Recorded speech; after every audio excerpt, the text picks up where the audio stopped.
नमस्कार दोस्तों, कैसे हैं आप सभी। उम्मीद है कि आप सभी अच्छे होंगे, स्वस्थ होंगे, मस्त होंगे।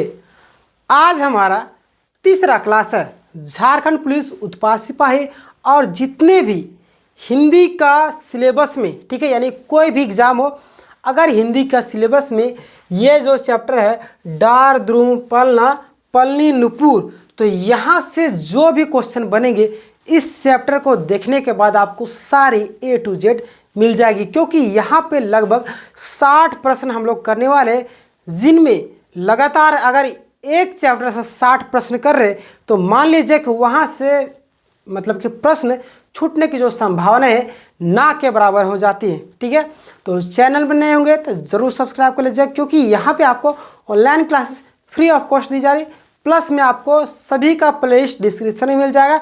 अगर आपको इसका फ्री PDF चाहिए तो आपको टेलीग्राम में जुड़ना पड़ेगा।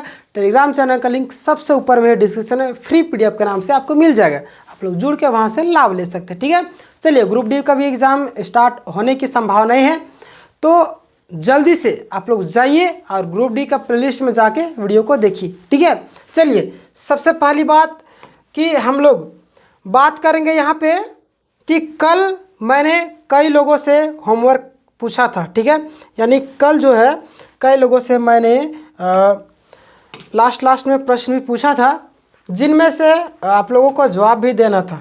ठीक है, तो बहुत सारे लोगों का जवाब भी आया था। तो चलिए आज हमारा जो है तीसरा चैप्टर, जिसका नाम है डार द्रुम पलना पलनी नुपुर। ठीक है, चलिए पहला प्रश्न है आपके सामने, देव का जन्म। देखिए कोई भी चैप्टर हो, लेखक परिचय से प्रश्न बनते ही बनते हैं। ठीक है, तो पहला चैप्टर आपका देव का जन्म कब हुआ था, यानी कि देव का जन्म कब हुआ था, जल्दी से बताइएगा देव का जन्म कब हुआ था। तो देखिए कब हुआ था बताइए। तो यहाँ पे जो आपका सही आंसर हो जाएगा कब, 1673 में। ठीक है, 1673 में देव का जन्म हुआ था। तो यहाँ पे जो सही आंसर होगा ऑप्शन नंबर सी। चलिए आगे बढ़ते हैं नेक्स्ट प्रश्न की ओर। अगर आप लोग जानते हैं तो आप लोग कमेंट में जवाब देते चलिएगा। ठीक है, और नहीं जानते तो आपको जवाब मिल ही जाएगा। लेकिन देखिए पढ़ने अगर बैठते हैं तो आराम से आपको बैठना है, रिलैक्स होके, तभी आपको समझ में आएगा। ठीक है, चलिए दूसरा प्रश्न है आपको, देव का पूरा नाम क्या था। देव का पूरा नाम क्या था। ठीक है, दूसरा प्रश्न जल्दी जवाब दीजिए, देव का पूरा नाम क्या था। देवदत्त द्विवेदी। ठीक है, ऑप्शन नंबर ए यहाँ पे सही हो जाएगा। चलिए आगे बढ़ते हैं। आप लोग को लग रहा है कि मैं आपको एक्सप्लेन नहीं कर रहा हूँ। देखिए जो मैं एक्सप्लेन करूँगा तो टाइम तो जाएगा उधर, उससे पहले कि मैंने एक्सप्लेन करने वाले जो भी प्रश्न हैं उसको मैंने लास्ट तक 60 प्रश्न, आपको समझ में आ रहा है, 60 प्रश्न जो एक्सप्लेन करूँगा बाद में प्रश्न में आ जाएगा, तो फिर एक्सप्लेन करने से फ़ायदा क्या, आपका टाइम भी जाएगा, हमारा भी टाइम जाएगा। तो टाइम को बचत करना है। ठीक है, एग्ज़ाम में टाइम काफ़ी ज़्यादा महत्वपूर्ण रखते हैं। ठीक है, तो चलिए ज़्यादा एक्सप्लेन नहीं करूँगा, जो भी एक्सप्लेन करने वाले प्रश्न हैं सभी को प्रश्न के रूप में नीचे लिख दिया गया है। ठीक है, चलिए तीसरा प्रश्न आपके सामने, देव किस काल के प्रमुख कवि हैं। देव जो है किस काल के प्रमुख कवि हैं। ठीक है, जल्दी से बताइए देव जो है किस काल के प्रमुख कवि हैं। प्रश्न संख्या 3 जल्दी से, किस काल के कवि है, तो रीतिकाल। ठीक है, किस काल के, रीतिकाल के कवि हैं। ठीक है, तो यहाँ पे जो आपका सही आंसर हो जाएगा ऑप्शन नंबर बी। चलिए आगे बढ़ते हैं नेक्स्ट प्रश्न की ओर।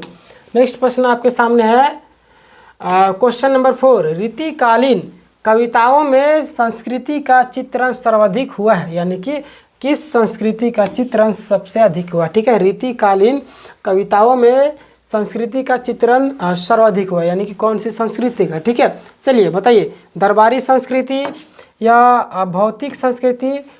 तीसरा आपका भौतिक संस्कृति, डी आपका इनमें से कोई नहीं। तो चौथा का जल्दी जवाब दीजिए, चौथा का प्रश्न क्या हो जाएगा, आंसर क्या हो जाएगा जल्दी से। तो क्या होगा, रीतिकालीन कविताओं में सबसे अधिक क्या होता है, दरबारी संस्कृति का, ठीक है, चित्रण होता है। चलिए आगे बढ़ते हैं नेक्स्ट प्रश्न की ओर। नेक्स्ट प्रश्न आपके सामने क्वेश्चन नंबर 5, औरंगजेब का पुत्र का नाम क्या था। औरंगजेब के पुत्र का नाम क्या था। आप लोग चैप्टर पढ़ेंगे तो आप आसानी से जवाब दे सकते हैं। चलिए औरंगजेब के पुत्र का नाम क्या था। ए आपका सुल्तान मोहम्मद अकबर, बी आपका आजम शाह, सी आपका मोहम्मद सुल्तान, डी आपका मोहम्मद काम्बक। ठीक है, क्वेश्चन नंबर 5 जल्दी से जवाब दीजिए, इसका आंसर क्या होगा? तो औरंगजेब के पुत्र का नाम क्या था? आजम शाह, यानी कि ऑप्शन नंबर बी आपका सही हो जाएगा। ठीक है, चलिए आगे बढ़ते हैं नेक्स्ट प्रश्न की ओर। क्वेश्चन नंबर 6, कवि देव किस काव्य धारा के कवि है? कवि देव जो है किस काव्य धारा के कवि है? कवि देव किस काव्य धारा के कवि है? प्रश्न संख्या 6 जल्दी से, किस धारा के कवि है? तो आपका जो सही आंसर हो जाएगा रीतिबद्ध के कवि। ठीक है, चलिए आगे बढ़ते हैं नेक्स्ट प्रश्न की ओर। नेक्स्ट प्रश्न आपके सामने है क्वेश्चन नंबर 7, जल्दी से जवाब दीजिए। देखिए, कवि देव सर्वाधिक समय किस शासक के दरबार में यानी कि बिताए? यहाँ रखा क्वेश्चन यहाँ पे छूट गया, बिताए होगा। ठीक है, चलिए, कवि किस देव यानी कि किस कवि जो देव है सर्वाधिक समय किस शासक के दरबार में रहे हैं? ठीक है, चलिए, किस शासक के दरबार में सबसे ज़्यादा रहे हैं? जल्दी से, तो किसके दरबार में? भंवर सिंह के दरबार में सबसे ज़्यादा रहे हैं। किसके दरबार में? भंवर सिंह के दरबार में सबसे ज़्यादा रहे हैं। चलिए आगे बढ़ते हैं नेक्स्ट प्रश्न को। नेक्स्ट प्रश्न आपके सामने है क्वेश्चन नंबर 8, देव द्वारा रचित ग्रंथों की संख्या मानी जाती है। देव द्वारा रचित जो ग्रंथों की संख्या है कितनी है? जल्दी से, देव द्वारा रचित ग्रंथों की संख्या कितनी है? तो कितनी संख्या है? 50। कितनी है? 50। ठीक है, तो यहाँ पे जो आपका सही आंसर हो जाएगा ऑप्शन नंबर ए, देव द्वारा रचित ग्रंथों की संख्या कितनी है, कितनी मानी जाती है? 50। चलिए आगे बढ़ते हैं नेक्स्ट प्रश्न की ओर। नेक्स्ट प्रश्न आपके सामने है, श्री कृष्ण के जीवन पर आधारित, श्री कृष्ण के जीवन पर आधारित कवि देव का ग्रंथ है। यानी कि श्री कृष्ण के जीवन पर आधारित कवि देव का जो ग्रंथ है कौन सा है? इनमें से 4, प्रेम तरंग या देवचरित, सी आपका प्रेम चंद्रिका और डी आपका काव्य रसायन। जल्दी से, क्वेश्चन नंबर 9 बताइए, क्वेश्चन नंबर 9 का सही आंसर क्या होगा? जल्दी से, तो श्री कृष्ण के जीवन पर आधारित कवि देव का ग्रंथ कौन सा है? तो यहाँ पे जो सही आंसर हो जाएगा ऑप्शन नंबर बी, यानी कि देवचरित्र है। ठीक है, देखिए, लेखक परिचय से लगातार प्रश्न बनते हैं, तो लेखक परिचय के बारे में आपको थोड़ा सा डिटेल में जाना ही पड़ेगा। ठीक है, चलिए आगे बढ़ते हैं नेक्स्ट प्रश्न की ओर। क्वेश्चन नंबर 10 आपका, कवि देव का संगीत संबंधी ग्रंथ, कवि देव का संगीत संबंधी ग्रंथ कौन सा है? राग रत्नाकर, बी आपका अष्टयाम, सी आपका काव्य रसायन, सी आपका सुजान विनोद। प्रश्न संख्या 10, कवि देव का संगीत संबंधी ग्रंथ कौन सा है? कौन सा है बताइए, कौन सा है? राग रत्नाकर है। ठीक है, कौन सा है? राग रत्नाकर। ऑप्शन नंबर ए आपका सही हो जाएगा। चलिए आगे बढ़ते हैं नेक्स्ट प्रश्न की ओर। नेक्स्ट प्रश्न की ओर चलिए, क्वेश्चन नंबर 11, कवि देव की प्रारंभिक रचनाएं किस प्रकार की है? कवि देव की प्रारंभिक रचनाएं किस प्रकार की है? चलिए क्वेश्चन नंबर 11, कवि देव की प्रारंभिक रचनाएं किस प्रकार की है? जल्दी से, किस प्रकार की है? तो जल्दी से, किस प्रकार की रचनाएं हैं? तो यहाँ पे जो आपका सही आंसर हो जाएगा किस प्रकार की? श्रृंगारिक प्रकार की। ठीक है, कवि देव की प्रारंभिक रचनाएं किस प्रकार की है? श्रृंगारिक प्रकार की। ठीक है, चलिए आगे बढ़ते हैं नेक्स्ट प्रश्न की ओर। नेक्स्ट प्रश्न आपके सामने है, कवि देव का जन्म कहाँ हुआ था? जरूर ये प्रश्न पूछे जाने की संभावना है, VVIP करके इसको याद कर लीजिए। ठीक है, यानी कि कवि देव का जन्म कहाँ हुआ था? प्रश्न संख्या 12, कवि देव का जन्म कहाँ हुआ था? जल्दी से, कहाँ हुआ था? कवि देव का जन्म उत्तर प्रदेश इटावा में, या उज्जैन मध्य प्रदेश में, या खराड़ी जोधपुर में, या काशी बनारस में? तो कवि देव का जन्म कहाँ पे हुआ था? इटावा उत्तर प्रदेश में। यानी कि यहाँ पे जो आपका सही आंसर हो जाएगा ऑप्शन नंबर ए, क्या होगा? इटावा उत्तर प्रदेश में कवि देव का जन्म हुआ था। चलिए आगे बढ़ते हैं नेक्स्ट प्रश्न की ओर। नेक्स्ट प्रश्न आपके सामने है, कवि देव की काव्य की भाषा है। कवि देव की काव्य की भाषा कौन सी है? चलिए, अवधी भाषा, उर्दू भाषा, ब्रज भाषा या सिंधी भाषा? प्रश्न संख्या 13, जल्दी से जवाब दीजिए। कवि देव की भाषा क्या है बताइए, कौन सी भाषा है? कवि देव की भाषा क्या है? तो यहाँ पे जो आपका सही आंसर हो जाएगा ब्रज भाषा। कौन सी भाषा? ब्रज भाषा। कविदेव की भाषा क्या है? ब्रज भाषा। चलिए आगे बढ़ते हैं नेक्स्ट प्रश्न की ओर।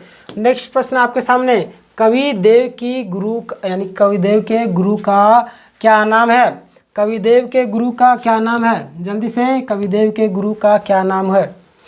हितहरिवंश, बी आपका केशव राय, सी आपका नरसिंह दास, डी आपका सहजानंद। ठीक है, कविदेव के गुरु का क्या नाम है? जल्दी से, कविदेव के गुरु का क्या नाम है? जल्दी से। तो इसका जो सही आंसर क्या होगा? कौन सा होगा? तो हितहरिवंश। ठीक है, हितहरिवंश कविदेव के गुरु का नाम है। चलिए आगे बढ़ते हैं नेक्स्ट प्रश्न की ओर।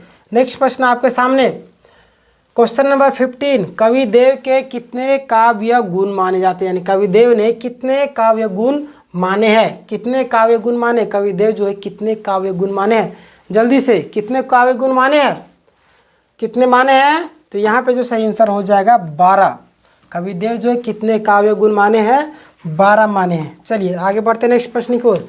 क्वेश्चन नंबर 16, ठीक है 16, कविदेव के वर्तमान में कितने ग्रंथ उपलब्ध है? कविदेव के वर्तमान में कितने ग्रंथ उपलब्ध है? प्रश्न संख्या 16, कितने ग्रंथ उपलब्ध है कविदेव के? जल्दी से बताइए कितने ग्रंथ है?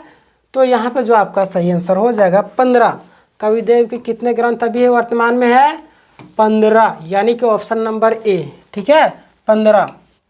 चलिए नेक्स्ट प्रश्न की ओर चलते हैं। हमारा नेक्स्ट प्रश्न है, कविदेव का अध्यात्म संबंधी ग्रंथ। कविदेव का जो है अध्यात्म संबंधी ग्रंथ कौन सा है?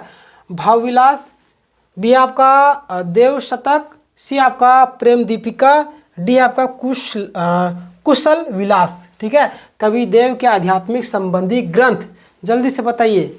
17 के सही आंसर क्या होगा? कविदेव का अध्यात्म संबंधी ग्रंथ कौन सा है? तो यहाँ पे आपका जो सही आंसर होगा देव शतक।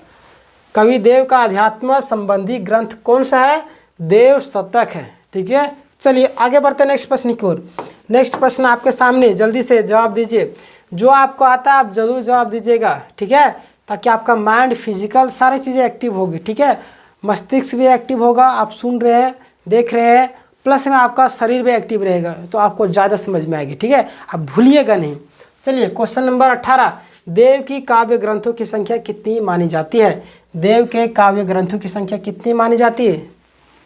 हाँ, कितनी मानी जाती है? जल्दी, क्वेश्चन नंबर 18 बताइए।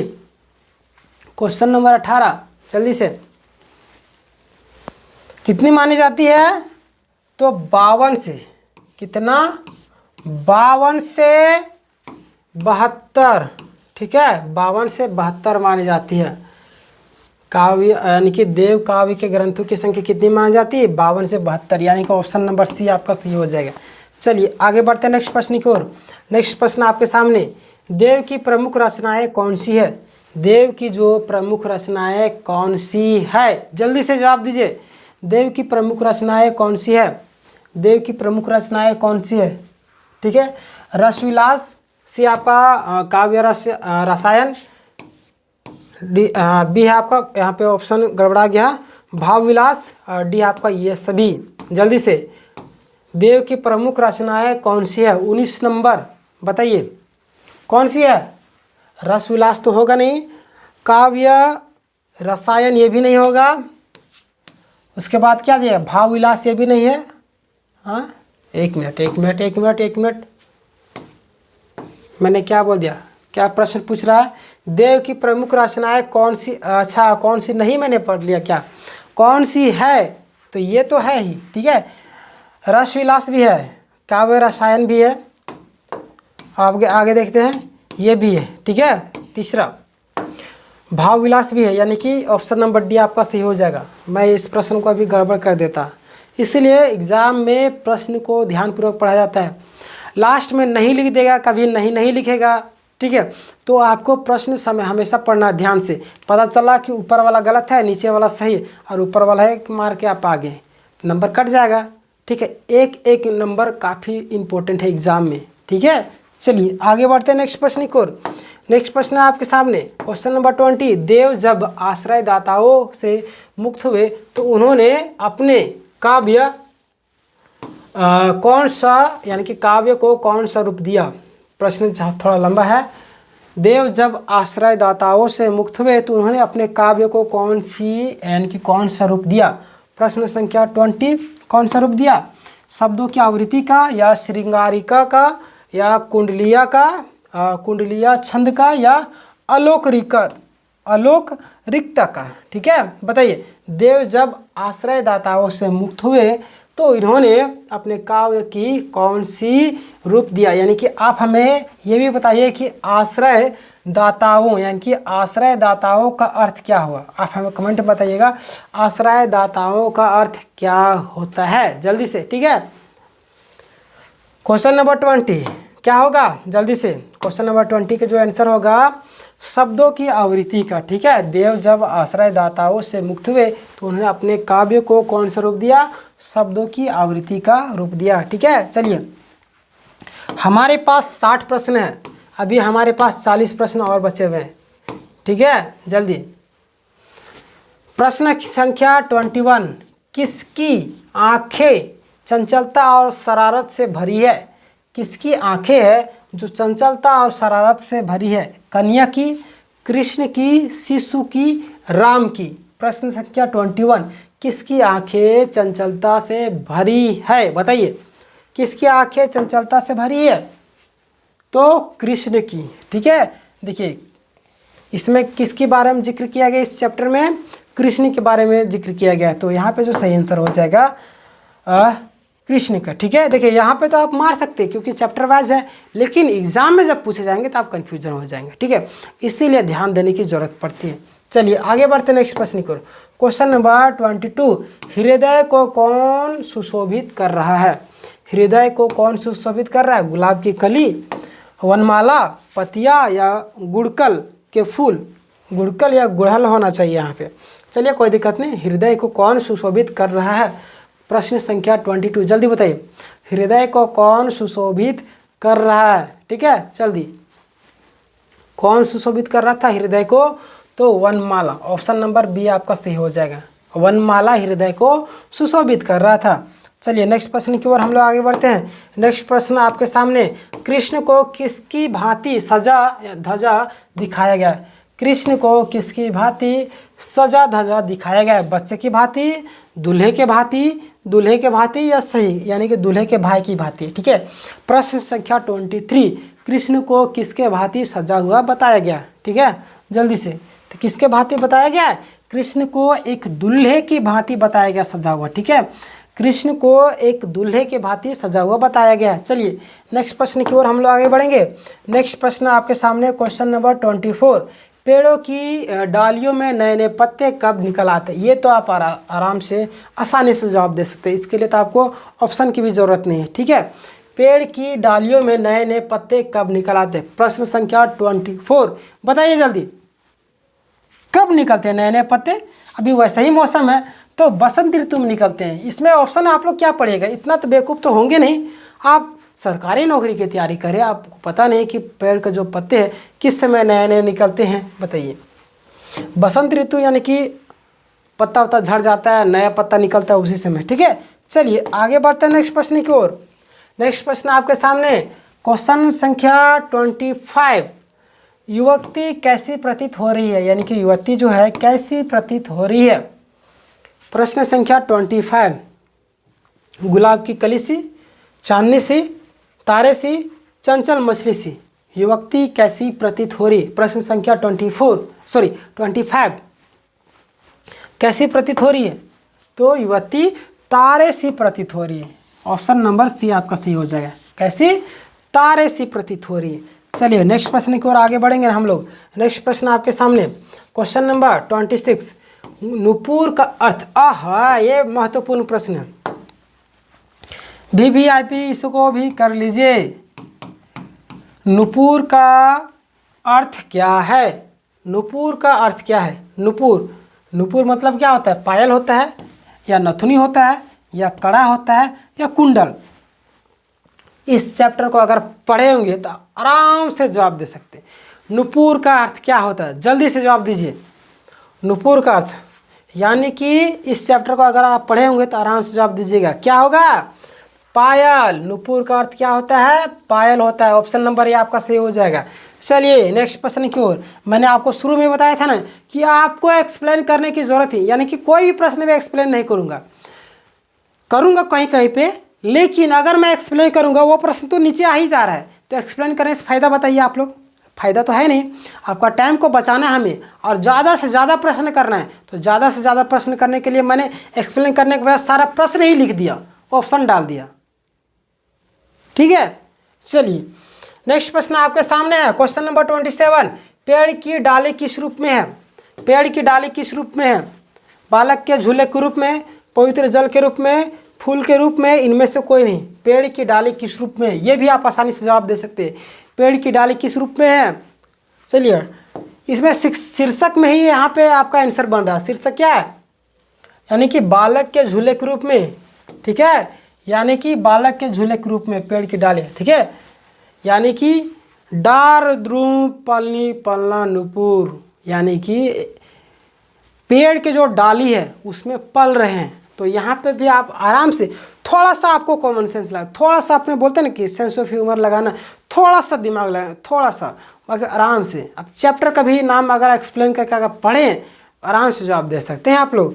चलिए देखिए, मैं आपको शेयर करने के लिए वीडियो वगैरह बोलता नहीं हूँ, आपको इच्छा होगी तभी आप शेयर कीजिएगा, मैं आपको जितना भी बोल लूँ, ठीक है, लेकिन मैं सब्सक्राइब करने के लिए बोलता हूँ।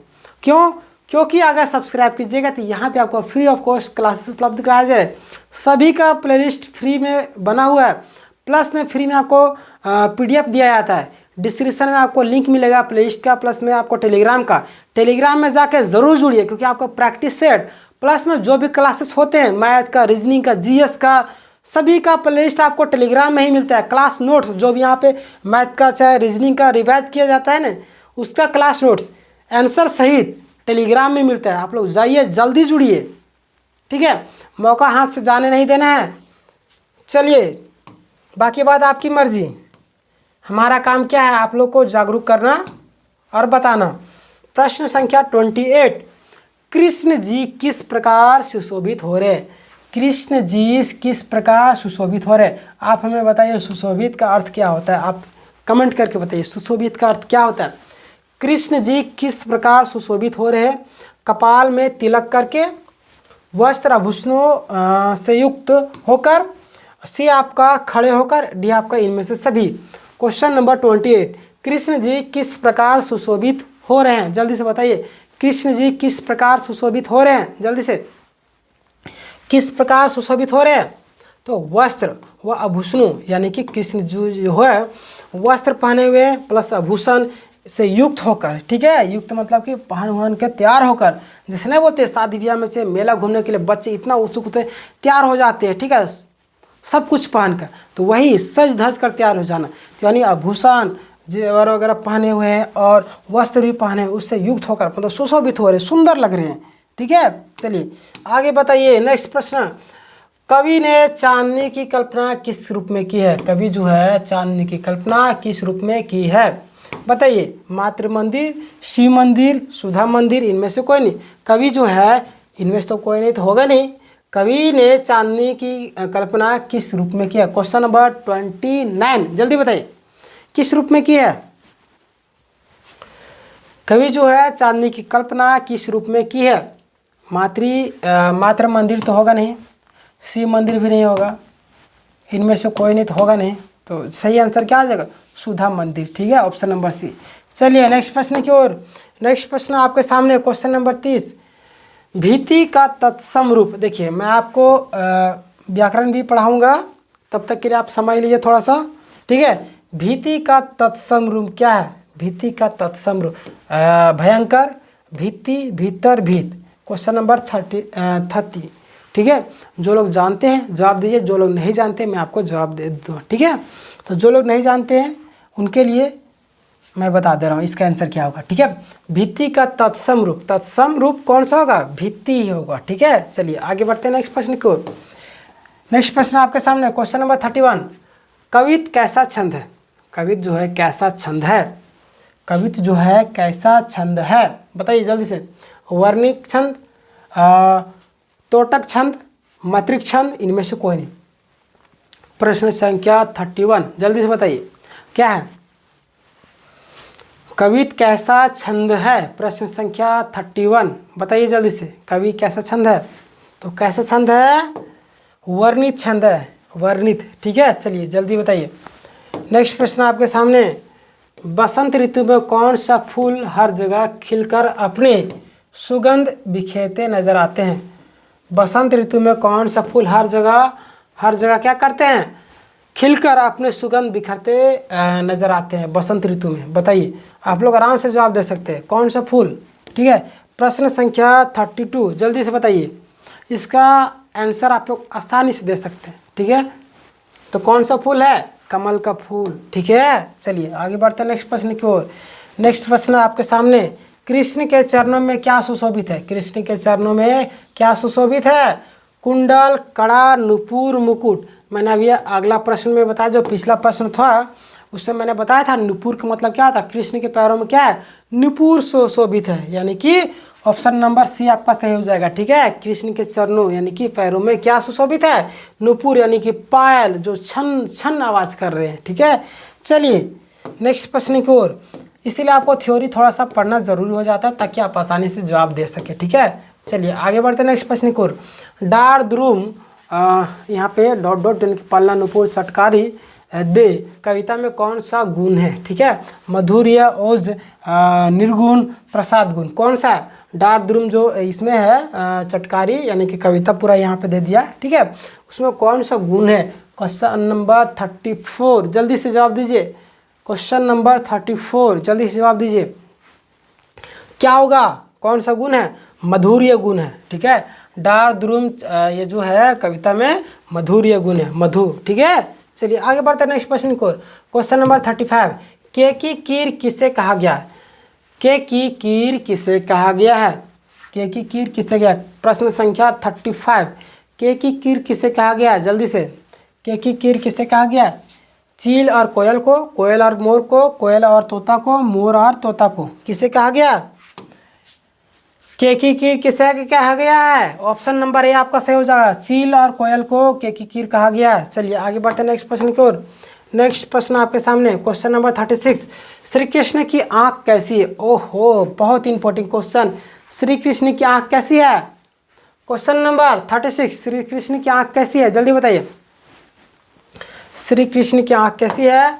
प्रसन्नतापूर्वक तो होगा नहीं, क्रोधपूर्ण तो ये भी नहीं होगा, चंचलतापूर्ण ये सही हो जाएगा, आक्रोशतापूर्ण ये भी नहीं होगा, यानी कि ऑप्शन नंबर सी आपका सी हो जाएगा। कृष्ण की आंखें कैसी है? चंचलतापूर्ण है। प्रश्न संख्या 36 का जो सही आंसर हो जाएगा क्या? सी हो जाएगा। चलिए आगे बढ़ते हैं नेक्स्ट प्रश्न की ओर। नेक्स्ट प्रश्न आपके सामने, प्रश्न संख्या 37, कौन सा बालक को हिलाते और तालियां बजाते रहे? ठीक है, यानी कौन बालक को हिलाते और तालियां बजाते रहे? ठीक है, कौन? कोयल, मोर, तोता या चील? जल्दी बताइए, कौन बालक को हिलाते और तालियां बजाते हैं? ठीक है, प्रश्न संख्या 37 जल्दी से, कौन है जो बालक को हिलाते? जल्दी से, कौन है? कोयल। ठीक है, कोयल की मधुर आवाज़ आप सभी सुनेंगे, कुकू करते रहती है। चलिए आगे बढ़ते हैं नेक्स्ट प्रश्न की ओर। हमारे पास अभी प्रश्न बचे हुए बहुत ही 60 प्रश्न हमारे पास है, तो वीडियो को लाइक कीजिएगा, कमेंट कीजिए कैसा लग रहा है क्लास। मैं आपको प्रत्येक चैप्टर का यहाँ पे प्लेलिस्ट बना दिया हूँ। ठीक है, झारखंड पुलिस प्लेलिस्ट करके आप जाइए, वहाँ पे आपको हिंदी का झारखंड पुलिस हिंदी प्लेलिस्ट, ठीक है, वहाँ पे आपको जो भी क्लासेस है सारा आपको मिल जाएगा। चलिए जवाब दीजिए। मंद हंसी मुखचंद जुन्हाई में निहित अलंकार का नाम बताइए। ठीक है, मंद हंसी मुखचंद जुन्हाई में निहित अलंकार बताइए। अलंकार, अनुप्रास, ये सब जो व्याकरण में आपको पढ़ाऊंगा। ठीक है, जल्दी बताइए। प्रश्न संख्या 38, कौन है? अनुप्रास अलंकार है या अन्वय अलंकार या श्लेष या रूपक? प्रश्न संख्या 38 जल्दी से, प्रश्न संख्या 38 बताइए। प्रश्न संख्या 38 जल्दी से, कौन सा अलंकार है? प्रश्न क्या पूछ रहा है? आराम से देखिए एक बार फिर से। मंद हंसी मुखचंद जुन्हाई में निहित अलंकार। अनुप्रास नहीं होगा, अन्य ये भी नहीं होगा, श्लेष भी नहीं होगा। तो यहाँ पर जो सही आंसर हो जाए कौन सा, ऑप्शन नंबर डी, यानी कि रूपक अलंकार है। ठीक है, चलिए टेंशन नहीं लेना, अलंकार वगैरह नहीं समझ में आ रहा होगा तो मैं आपको पढ़ाऊँगा। ठीक है, चलिए प्रश्न संख्या 39, बसंत ऋतु में क्या सुबह सुबह चटक कर फूल बनती है? बसंत ऋतु में क्या सुबह सुबह चटक कर फूल बनती है? गुलाब की कली, चमेली, चंपा, मल्लिका। प्रश्न संख्या 39 जल्दी से, प्रश्न संख्या 39 जल्दी से जवाब दीजिए। बसंत ऋतु में क्या सुबह सुबह चटक कर फूल बनती है? आपसे भी जानते हैं कि गुलाब का फूल जो है चटक कर क्या बनती है? कली बनती है। चलिए कली बनती, मैंने बता दिया, कली नहीं फूल बनती है, गुलाब की कली। ठीक है, चलिए आगे बढ़ते हैं नेक्स्ट प्रश्न। देखिए छोटा सा गुलाब हो, आप जैसे गुलाब का कमल कर लीजिएगा, कली को थोड़ा सा मसलिएगा, वो क्या हो जाएगा, मसलने के बाद वो तुरंत क्या हो जाता है, खिल जाता है। ठीक है, चलिए आगे बढ़ते हैं नेक्स्ट प्रश्न को।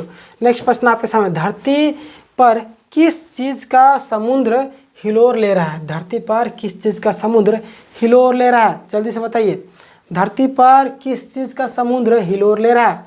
ए आपका दही, बी आपका दूध, सी आपका पानी और डी आपका ये सभी।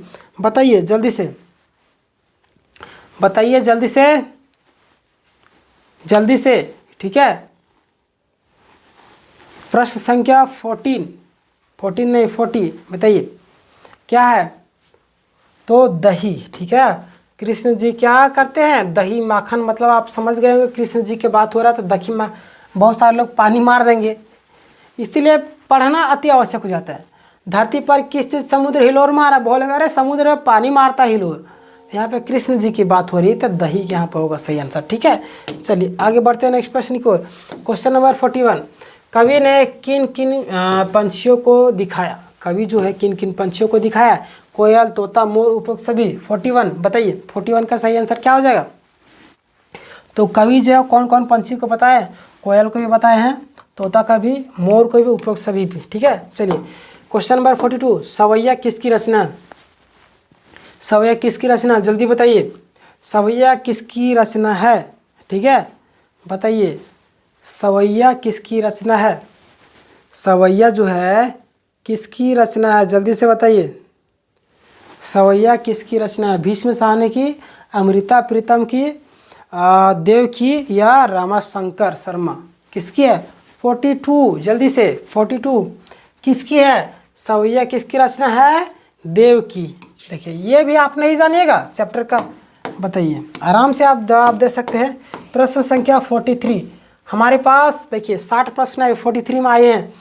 वीडियो को लाइक कीजिए, दोस्तों को शेयर कर दीजिए आपको पसंद आ रही हो तो। ठीक है, देखिए प्रश्न संख्या 43, बालक रूपी बसंत की नज़र कौन उतार रही है? बालक रूपी बसंत की नज़र कौन उतार रही है? कंजकली, भीमकली, रामकली, इनमें से कोई नहीं। 43, प्रश्न संख्या 43 जल्दी बताइए, बालक की बसंत रूपी नज़र कौन उतार रही है? तो कौन है? कंजकली, कंजकली उतार रही है। ऑप्शन नंबर ए आपका सही हो जाएगा। चलिए नेक्स्ट प्रश्न की ओर। नेक्स्ट प्रश्न आपके सामने है, प्रातःकाल बसंत को चुटकियां बजाकर कौन जगाता है? प्रातःकाल बसंत को चुटकियां बजाकर कौन जगाता है? कमल, चमेली, चंपा या गुलाब? कौन जगाता है? जल्दी बताइए। प्रश्न संख्या 44, प्रातःकाल बसंत में चुटकियां बजाकर कौन जगाता है? प्रातःकाल चुटकियां बजाकर कौन जगाता है? बताइए कौन जगाता है? कमल तो जगाता नहीं हम लोग को, चमेली भी नहीं जगाती है, चंपा भी नहीं जगाती है, और कौन जगाती है? बताइए गुलाब। देखिए इस चैप्टर में गुलाब का जिक्र है। ठीक है, तो उम्मीद कीजिएगा जो भी प्रश्न आएगा उसका आंसर गुलाब के होने की संभावना 90% हो जाते हैं। ठीक है, थोड़ा सा अपना दिमाग, बुद्धि, तर्क भी गेस करने की क्षमता आप में होनी चाहिए। ठीक है, तभी आप एग्जाम में पास हो सकते हैं। चलिए नेक्स्ट प्रश्न आपके सामने 45, कृष्ण के शरीर का रंग कैसा है? ओहो, इसका भी नहीं जानिएगा आप लोग? बताइए कृष्ण के शरीर का रंग कैसा है? पूरा इंटरेस्टिंग सवाल लाया हूँ और एग्जाम में पूछे जाने की संभावना 100% रहती है। गोरा, सांवला, गेहुआ, काला।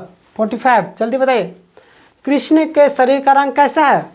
अब ये भी नहीं जानिएगा तो मैं क्या बोला आप लोग को। सांवला रंग है, ऑप्शन नंबर बी आपका सही हो जाएगा, कृष्ण का रंग सांवला है। नेक्स्ट प्रश्न आपके सामने, क्वेश्चन नंबर 46, कवि में जग मंदिर दीपक, ठीक है, कवि में जग मंदिर दीपक का प्रयोग किसके लिए किया? कवि ने जग मंदिर दीपक का प्रयोग किसके लिए किया? राम के लिए, शिव के लिए, कृष्ण के लिए, राधा के लिए। इसका भी आप गैस कीजिएगा, आराम से बता सकते। 46 का बताइए। तो यहाँ पे किसकी जिक्र किया जा रहा है? कृष्ण का। तो यहाँ पे क्या जो होगा आंसर? कृष्ण के लिए, ठीक है। तो यानी कि आपको ये भी रखना है कौन से चैप्टर में किसके बारे में जिक्र किया जाए। तो थोड़ा सा आप दिमाग लगाइएगा तो आंसर आराम से मार सकते हैं, आपको याद भी नहीं फिर भी, ठीक है। चलिए आगे बढ़ते हैं नेक्स्ट प्रश्न की ओर। नेक्स्ट प्रश्न आपके सामने क्वेश्चन नंबर 47। क्वेश्चन नंबर 47, बालक रूपी बसंत का बिछौना बना है। बालक रूपी बसंत का बिछौना बना है कौन? पेड़ के पौधे के नए नए कोमल पत्ते से, उनसे, ए और बी दोनों से, रूह से। 47 बताइए। 47 बालक रूपी बसंत का बिछौना बना है। प्रश्न संख्या 47 जल्दी से, प्रश्न संख्या 47 जल्दी से। तो यहाँ पे सही आंसर क्या हो जाएगा? बालक रूपी बसंत का बिछौना, पेड़ पौधे के नए नए कोमल पत्ते, ठीक है। चलिए आगे बढ़ते हैं नेक्स्ट प्रश्न की ओर। नेक्स्ट प्रश्न आपके सामने क्वेश्चन नंबर 48, कौन स्वयं बच्चों को झुलाती है? लता, हवा, पेड़, कोयल। बताइए, इसमें बहुत सारे लोग कन्फ्यूजन हो जाएंगे। कौन जो है स्वयं बच्चों को झुलाती है? कौन झुलाती है? लता, हवा, पेड़, कोयल। बताइए 48 कौन झुलाती है? लता तो अपने आप झुलाएगी नहीं, लता तो पड़ी रहती है। पेड़ तो झुलाएगी नहीं, कोयल तो झुला कैसे पाएगी? हवा ना झुलाएगी। चलिए आगे बढ़ते हैं। बहुत सारे लोग क्या मार देंगे? लता यानी कि डाल, क्योंकि ये जो चैप्टर है डाल मतलब कि डाल, द्रुम, पालना, पालनी, नुपुर, यानी कि डाल के बारे में ही जिक्र किया गया। तो बहुत इसीलिए यहाँ पे ए दिया गया है कन्फ्यूज़न करने के लिए, तो थोड़ा सा कॉमन सेंस भी लगाना है। चलिए प्रश्न संख्या 49, कवि की नज़र जहाँ कहीं भी, ठीक है, कवि की नज़र जहाँ कहीं भी पड़ती है वहाँ उन्हें क्या दिखाई पड़ता? कवि की नज़र जहाँ कहीं भी पड़ती है वहाँ उन्हें क्या दिखाई पड़ता था? बादल, चांदी, पत्तियाँ, लता। 49 बताइए, कवि की नज़र जहाँ पड़ती थी उन्हें वहाँ क्या दिखाई देता? बताइए क्या दिखाई देता था? बादल नहीं, बादल तो नहीं होगा, पत्तियाँ भी नहीं होगा, तो लता भी नहीं होगा, चांदनी, ठीक है। कवि की नज़र जहाँ पड़ती थी, जहाँ कहीं पे भी, वहाँ उन्हें चांदनी दिखाई देती थी। चलिए जैसे प्यार हो जाता है ना, जहाँ भी देखो वही वही, यानी कि जहाँ देखो तुम ही तुम नज़र आते हो, इसी तरीके से यहाँ पे नज़र आता था, ठीक है। चलिए प्रश्न संख्या 50, कृष्ण कमर में क्या पहने हुए? ये भी इंपॉर्टेंट क्वेश्चन है। कृष्ण जो है कमर में क्या पहने? तागड़ी, करधनी, कमरधनी या मेखला। बताइए 50 का सही आंसर जल्दी से, 50 का सही आंसर जल्दी से। क्या हो जाएगा? कमर में क्या पहना जाता है? कमरधनी, ठीक है। ये भी आप नहीं जानिएगा भगवान, सही जवाब दीजिए। तो आराम से आप जवाब दे सकते हैं, बहुत ही सहज प्रश्न है, इम्पोर्टेंट प्रश्न है। प्रश्न संख्या 51, हमारे पास 60 प्रश्न, जिनमें से 51 में पहुंच चुके। कितना प्रश्न बचे हैं? जल्दी से कैलकुलेट करके बताइए। आगे बढ़ते हैं। सवैया में किसके राजसी रूप का वर्णन है? सवैया जो है उसमें किसके राजसी रूप का वर्णन है? यहाँ पे मैं एक और प्रश्न पूछना चाहता हूँ आपसे। राजसी रूप का क्या अर्थ है? ठीक है, राजसी रूप मतलब क्या होता है? जल्दी से हमें बताइएगा। राजसी रूप मतलब क्या होता है? राजसी रूप मतलब क्या होता है?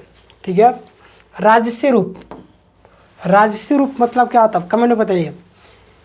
सवैया में किसके राजसी रूप का वर्णन किया गया? मीरा का, श्री कृष्ण का, राधा का, राम का। यहाँ पे भी थोड़ा सा गैस कीजिएगा, आराम से आप जवाब दे सकते हैं। 51 का क्या होगा? किनके बारे में जिक्र किया गया? कृष्ण के बारे में। कैसे आंसर हो जाएगा? कृष्ण ही होगा, ऑप्शन नंबर बी आपका सही होगा। ठीक है, चलिए नेक्स्ट प्रश्न की ओर हम लोग आगे बढ़ेंगे। नेक्स्ट प्रश्न आपके सामने क्वेश्चन नंबर 52, कवित किस कवि की रचना है? कवित जो है किस कवि की रचना है?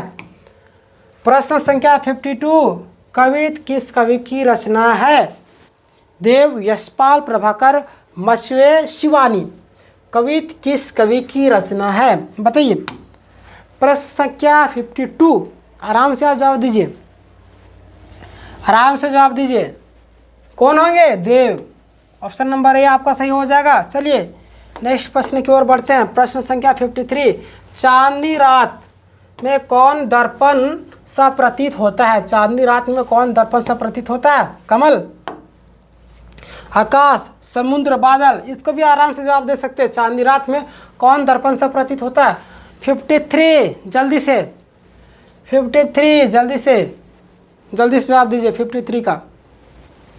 चांदनी रात में कौन दर्पण से प्रतीत होता है?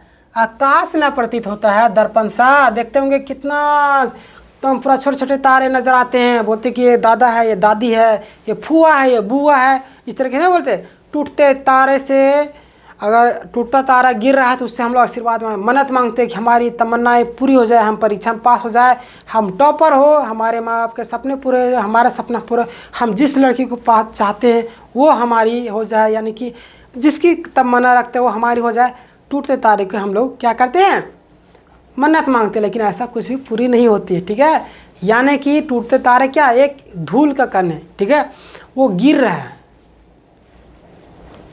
ठीक है, टूटते तारे के बारे में आप थोड़ा सा एक्सप्लेन करके बताइएगा अगर आप लोग जानते हैं तो। ठीक है, आप गूगल भी कर सकते हैं। चलिए नेक्स्ट प्रश्न आपके सामने। इंटरेस्टिंग लग रहा है ना, मज़ा भी आ रहा होगा आप लोग को पढ़ने में। मैंने आपको बताया ना, इंटरेस्टिंग वे में सारी चीज़ कंप्लीट कराऊंगा। प्लेलिस्ट बना, आप जाइए प्लेलिस्ट में। ठीक है, मैथ का फाउंडेशन क्लास स्टार्ट है, प्लस में रीजनिंग का फाउंडेशन, ग्रुप डी का रीजनिंग का स्टार्ट हो चुका है, हिस्ट्री का स्टार्ट हो चुका है। ठीक है, देखिए कवि ने कृष्ण के कैसे वैभव का वर्णन किया है? कवि जो है कृष्ण के कैसे वैभव का वर्णन किया है? राजसी, सामाजिक, पारिवारिक, वैरागी। प्रश्न संख्या 54। कवि ने कृष्ण के कैसे वैभव का वर्णन किया है? 54 का जवाब दीजिए जल्दी से। कैसे? कृष्ण कैसे थे? राजसी परिवार से थे। ठीक है, उनके व्यवहार का वर्णन कैसे किया? राजसी।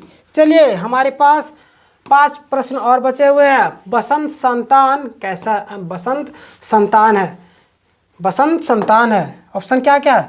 मल्लिका की, किसकी है? शरद ऋतु की, मंदन महिब की, या कमल की। यानी कि प्रश्न पूछ रहा है यहाँ पे बसंत संतान किसकी है बताइए। बसंत संतान किसकी है? प्रश्न संख्या 55 जल्दी से, किसकी है? प्रश्न संख्या 55 बसंत संतान है किसकी? बसंत संतान है किसके? जल्दी बताइए। तो मल्लिका की नहीं होगा, शरद ऋतु की भी नहीं हो गया, और आपका मंदन महिब की होगा। ठीक है, ऑप्शन नंबर सी मंदन महिब। चलिए आगे बढ़ते हैं नेक्स्ट प्रश्न की ओर। नेक्स्ट प्रश्न आपके सामने मेरे दोस्तों, प्रश्न संख्या 56। भित्ति का अर्थ क्या है? भित्ति, भित्ति मतलब आप सभी जानते होंगे। भीति नहीं बोलते कि भीति, भीतिया कोड़ा जतो कोठा में। आप इसका भी जवाब अगर नहीं जानते, मतलब क्या बोलो आप लोग को। भित्ति बिना ऑप्शन का आप भित्ति मतलब जवाब दे सकते हैं। 56 का जल्दी से। भित्ति मतलब आप नहीं बोलते भित्तिया कोड़ा तो मतलब दीवार कोड़ा जाएगा, दीवार खुद जाएगा, मतलब कि बोलते हैं ना कि भित्तिया मत कोड़। बच्चा लोग क्या करते हैं इस तरह खुरचते रहता है। भित्ति मतलब उसको दीवार को बोलते हैं। ठीक है, देखिए आराम से आप देखिए, सहज सहज प्रश्न है। किरीट शब्द का क्या तात्पर्य है? ये थोड़ा सा हैवी लेवल का प्रश्न है। किरीट शब्द का क्या तात्पर्य है बताइए। मुकुट, कमल की कली, छल या समुद्र। 57 का जवाब दीजिए जल्दी से। 57 तो क्या होगा? जवाब दीजिए। प्रश्न एक बार फिर से पढ़ लीजिए। किरीट शब्द का क्या तात्पर्य है? किरीट यानी कृष्ण के माथे में क्या होता था? मुकुट। ऑप्शन नंबर ये आपका सही हो जाएगा, किरीट का मुकुट। चलिए आगे बढ़ते हैं नेक्स्ट प्रश्न को। 58 सेकंड लास्ट है हमारे पास, थर्ड लास्ट ना। हाँ, चांदनी रात की सुंदरता को कवि किन किन रूप में देखता है? ठीक है, देखा है। चांदनी रात को, इस सुंदरता को कवि किन किन रूपों में देखा है बताइए। 58 दर्पण के समान, मोती के ज्योति, दूध के फेन, ये सभी। 58 जल्दी से। चांदनी रात की सुंदरता को कवि ने किन किन रूपों में देखा है? किन किन रूपों में देखें? दर्पण के समान, ये भी देखे हैं। मोती की ज्योति, ये भी देखे हैं। दूध के फैन, ये भी देखे हैं। डी यानी ऑप्शन नंबर डी आपका, ये सभी चांदनी की रात की सुंदरता को कवि किन किन रूपों में देखा है? दर्पण के समान भी, मोती के ज्योति के, और दूध के फैन के जैसे, ठीक है। इस तरीके से भी देखे हैं। चलिए 59, उसके बाद हमारा लास्ट, उसके बाद उत्तर हो जाएगा, ठीक है। लास्ट प्रश्न हमारे पास 59, किसे पत्थर से बना स्फटिक के समान बताया गया? किसे पत्थर से बन स्फटिक के समान बताया गया? पाताल को, आकाश को, सूर्य को, चंद्रमा को? 59 जल्दी बताइए। 59 क्या हो जाएगा? किसे पत्थर से बना स्फटिक के समान बताया गया? तो क्या हो जाएगा प्रश्न आपका? इसका जो उत्तर होगा ऑप्शन नंबर बी, आकाश को। चलिए अब हम लोग लास्ट प्रश्न की ओर बढ़ते हैं। लास्ट प्रश्न आपके लिए होमवर्क। राधा में पुष्प की सुगंध मिली हुई है। राधा नहीं बता ही देता, आप लोग क्या, आप लोग दिमाग में लोड लीजिएगा, लेकिन नहीं बताएंगे।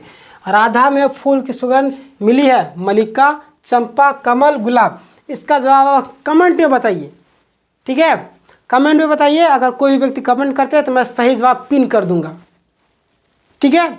चलिए उम्मीद है कि आप लोग को सारी चीज़ें क्लियर होगी। यहाँ पे उत्तर दिया हुआ है पूरा सीक्वेंस में, ठीक है। आप लोग, अगर आपको ये पीडीएफ चाहिए, ठीक है, अगर आप लोगों को ये जो पीडीएफ है ये चाहिए, तो आप लोगों को क्या करना पड़ेगा?